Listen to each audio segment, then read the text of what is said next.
Money is important for a whole lot of reasons, and if you think about some of the impacts of money or some of the benefits of money, it stands for power, it stands for freedom, and it also stands for independence.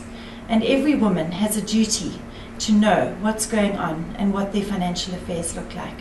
Whether you're married, whether you're single, there's no difference. It's important regardless, whoever you are and whatever stage of life you're at. Understand what your financial position is. We all have a duty to look after ourselves and to plan for our futures, and that planning includes a financial plan. So find out, what is your financial position? What provision is your husband making? If you're married, what provision are you making? Understand exactly where you are and where you stand. Look at ways to improve that position. Perhaps it means helping in terms of managing the family affairs, family finances, or at least understanding exactly what provision and what plans are being made for both yourself and for your children. Also, think about the potential negative effects that could affect your lifestyle. If something happened to your husband, if something happened to one of your children, if something happened to yourself, what impact would that have on your family unit? If your children are all going to immigrate one day and live overseas, would that mean that you would also like to live overseas during retirement? What planning could be required now to make that possibility or opportunity a reality for you one day?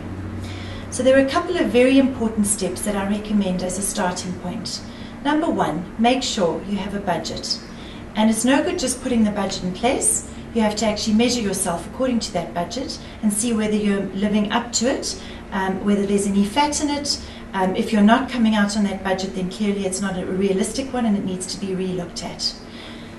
Secondly, make sure you're saving for a rainy day.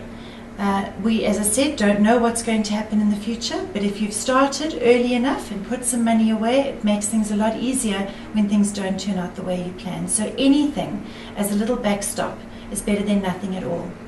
And I mentioned starting early. We all in an ideal world would have started early, but even if you haven't started early, it's never too late to start. So getting into the habit and the culture of saving at any stage in your life is absolutely critical.